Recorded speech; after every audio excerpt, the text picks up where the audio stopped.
इनकलाबी के साथ मैं हूं शाहिद नज़ीर चौधरी। नाज़रीन, बिलावल भुट्टो ज़रदारी के वालिद साहब फरमाते हैं कि जमहूरियत बेहतरीन इंतकाम है और उन्हें लूली लंगड़ी जमहूरियत भी काबिल कबूल है। इसमें कोई शक नहीं कि पाकिस्तान में जमहूरियत कभी तगड़ी हो नहीं सकी। लूली लंगड़ी जमहूरियत भी है, लेकिन ये तगड़ी जमहूरियत से ज़्यादा खौफनाक है। ये मार्शल लॉ से भी ज़्यादा खौफनाक नताइज देती है और इसमें कोई शक नहीं होना चाहिए कि बिलावल भुट्टो ज़रदारी के वालिद साहब जो कहते हैं, मगर उनके ससुर जो कहा करते थे और उनके बिलावल भुट्टो के नाना जुल्फ़िकार अली भुट्टो तो ख़ास तौर पर जमहूरियत के ज़रिए इंतकाम पर बड़ा यकीन रखते थे। उन्होंने 1972 में जब वो सदर पाकिस्तान थे तो उन्होंने FSF के नाम से एक फ़ोर्स बनाई थी जिसे गस्टापो फ़ोर्स भी कहा जाता है। FSF फ़ोर्स बनाकर उन्होंने वो काम जो फ़ौज से नहीं ले सकते थे, पुलिस से नहीं ले सकते थे, लेकिन उन्होंने इस फ़ोर्स के ज़रिए अपने इंतकाम की आग को बुझाने का सिलसिला शुरू किया और उन्होंने अपने तमाम मुखालिफिन को इस फ़ोर्स के ज़रिए से मरवा दिया या गायब कर दिया या इतना तशद्दुद किया कि वो नीम पागल हो गए या फिर वो उनकी मुखालफत से तायब हो गए। इसमें मुस्लिम लीग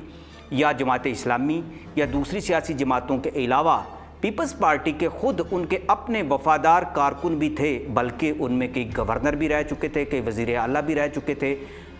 और वो सब उनके इंतकाम का निशाना बने। ये FSF जिसे गस्टापो कहा जाता था, उसके बारे में मैं आपको आज बताऊंगा कि इसके ज़रिए इंतकाम कैसे पूरा किया जाता था और कहाँ किया जाता था। आपको याद रहे कि जुल्फ़िकार अली भुट्टो को जो फांसी हुई वो अहमद खां कसूरी के कत्ल में हुई और इसका कत्ल का जो इल्ज़ाम भी था वो FSF था। ये वादा माफ़ गवाह बने थे जिसके बाद भुट्टो को फांसी की सज़ा हुई थी। अहमद खान कसूरी के अलावा ख्वाजा मोहम्मद रफ़ीक जो ख्वाजा साद रफ़ीक के वालिद थे वो भी इसी फ़ोर्स के इंतकाम का निशाना बने और भुट्टो के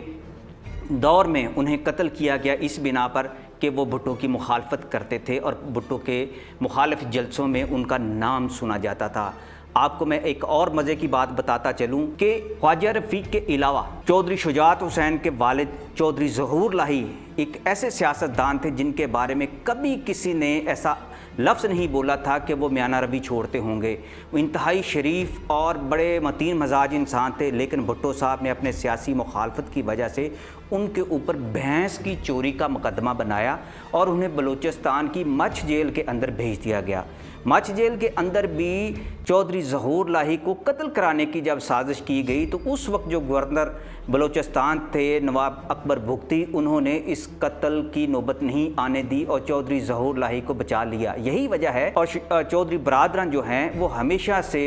अकबर बुगटी के ख़ानदान का एहसान मानते आए हैं और उनके मुख्तलिफ जब भी उन पर मुश्किलात पड़ी हैं तो वो उनकी मदद के लिए आगे आए हैं। अब मैं आपको बताऊं कि पाकिस्तान में सिर्फ ये चंद एक नाम नहीं हैं। CPAC अथॉरिटी के साबिक चेयरमैन जनरल आसम सलीम बाजवा के वालिद जो जमात इस्लामी के बहुत नुमायाँ लीडर थे, सलीम बाजवा साहब, उन्हें भी भुट्टो साहब ने FSF के ज़रिए से गायब करवाया और उनके बारे में भी ये कहा जाता है कि उन्हें भी शहीद कर दिया गया था। इसी तरह सिंध के अंदर भी भुट्टो साहब का इंतकाम जारी रहा और मीर अहमद अली तालपुर को भी FSF ने अगवा किया और उनको रेगिस्तान के अंदर नंगे पाँव चलने पर मजबूर किया। ये पाकिस्तान की सियासी तारीख़ इतनी घनौनी है कि उसमें ये नहीं कहा जा सकता कि मार्शल लॉ के दौरान फ़ौज ने कोई सियासतदानों से इंतकाम लिया। ख़ुद भुट्टो साहब, जिन्हें कहा जाता है कि जमहूरियत बहाल कराने में उनका क्रेडिट है और वो अवाम की ज़बान बने, लेकिन उन्होंने अपने मुखालिफ सियासतदानों को इबरतनाक सज़ाएँ दी थीं। उन्होंने जो गस्टापो फ़ोर्स जो बनाई थी FSF, उन्होंने इसके तहत दलाई कैंप के अंदर अपने मुखालफिन को रखने का सिलसिला शुरू किया। दलाई कैंप पाकिस्तान की तारीख़ में एक ऐसा अकूबत खाना है जो सदियों साल पहले जेहलम में तामीर किया गया था। दरियाए जेहलम के किनारे पर ये एक राजा महाराजा ने तामीर करवाया था, लेकिन भुट्टो साहब के दौर में इसे दलाई कैंप, टार्चर कैंप के नाम से याद किया गया। मैंने चंद साल पहले इस पर ایک FSF کے ہیڈ کانسٹیبل کے یادداشتوں کے حوالے سے ایک سلسلہ وار تحریر لکھی تھی، جس میں میں نے انکشاف کیا تھا کہ FSF کے ایک کارکن تھا ہیڈ کانسٹیبل رشید الدین، جس کا ضمیر جاگ اٹھا تھا اور اس نے انکشاف کر دیا تھا 75 کے اندر کہ کس طرح بھٹو صاحب اپنے سیاسی مخالفوں کو دلائی کیمپ کے اندر لا کر انہیں اذیتناک سزائیں دیتے ہیں۔ یہ 75 میں اس وقت جب مصطفیٰ کھر جو بھٹو صاحب کے دستے راز تھے، لیکن مصطفیٰ کھر جو ہے وہ اپنی مقبولیت کی وجہ سے بہت آگے چلے گئے تھے، اور بھٹو صاحب کو یہ گمان ہو گیا کہ کہیں مصطفیٰ کھر جو شیر پنجاب کے نعرے اب لگواتا ہے وہ ان کو ڈبو نہ دے، تو انہوں نے مصطفیٰ کھر کے اوپر اپنا شکنجہ ٹائٹ کر دیا اور اس کی جو ترقی اور مقبولیت جو تھی اس کو کم کرنے کی کوششیں شروع کر دیں، اور 76 کے جب الیکشن آ رہے تھے تو انہوں نے مصطفیٰ کھر کے جتنے دستے راز تھے، جتنے ساتھی تھے، جیسے افتخار احمد طاری جو MPA بھی تھے اور چودھری محمد اسلم جو منسٹر بھی تھے، اس کے علاوہ لاہور کے سارے بدماش اور مسلم لیگ کے بہت بااثر لوگ جو تھے، انہیں سب کو اغوا کیا گیا، جس میں 30 کے قریب یہ لوگ تھے، انہیں دلائی کیمپ میں رکھا گیا۔ رشید الدین نے ان سب کے بارے میں یہ لکھا اور انکشاف کیا، عدالت تک جا کے وہ پہنچ گئے کہ ان کو کیمپوں میں رکھ کر ان پر ٹارچر کیا جاتا ہے، جبکہ ان کی غائبانہ نمازیں بھی ہو چکی تھیں۔ یہ پاکستان کی تاریخ میں دلائی کیمپ کی جو میں بات کر رہا ہوں، اسی کیمپ سے مشابہ اور بھی بہت سارے کیمپ بعد میں ہمارے سامنے آئے، لیکن بھٹو صاحب کے حوالے سے یہ بات کرنا اس لیے ضروری ہے کہ بھٹو صاحب پر تو کریڈٹ دیا جاتا ہے کہ انہوں نے جمہوریت کے لیے اپنی جان قربان کر دی، لیکن جمہوریت کے اندر انہوں نے انتقام کی جو روایت شروع کی تھی، میں چاہتا ہوں کہ پیپلز پارٹی کو آج یہ یاد رہنا چاہیے، خاص طور پر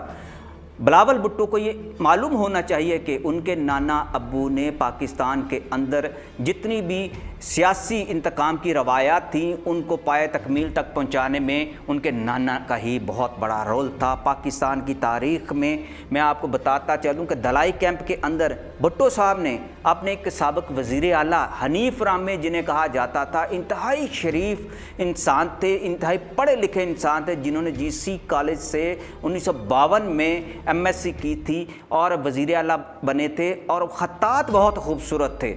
انہوں نے جب مخالفت ہوئی، یہ بانیوں میں سے تھے پیپلز پارٹی کے حنیف رامے بھی، لیکن بھٹو صاحب کی جو انتقام کی رگ اتنی پھڑکی کہ انہوں نے حنیف رامے کو بھی دلائی کیمپ کے اندر بدترین تشدد کا نشانہ بنوایا۔ ان کے دستے راس جو مسعود محمود تھے، جو DG تھے FSF کے، ان کی ہدایات پر ان پر عام سپاہی سے ٹھڈے مارے جاتے، تھپڑ مارے جاتے، ماں بہن کی گالیاں دی جاتی، یہ سب انہوں نے اپنی کتابوں میں، یادداشتوں میں یہ چیزیں لکھی ہیں۔ یہ آج آپ کو سبق یاد کرانا اس لیے ضروری ہے کہ پاکستان میں جمہوریت کی ہم بات تو بہت کرتے ہیں، لیکن ہمارے جتنے بھی لیڈر ہیں وہ جمہوریت کے نام پر اس ملک کو لوٹ کر کھا جاتے ہیں، یا پھر اپنے سیاسی مخالفین کو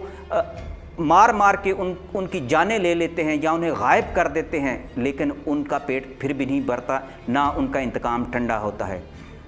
امید ہے آج کو آپ کا تاریخ کا یہ بھولا ہوا سبق آپ کو پھر یاد آئے گا، اور آپ کو معلوم ہوگا کہ پاکستان میں جمہوریت للی ہو، لنگڑی ہو، یہ پھر بھی انتقام لینے سے باز نہیں آتی۔ اس کے ساتھ ہی مجھے اجازت دیجیے، اللہ حافظ۔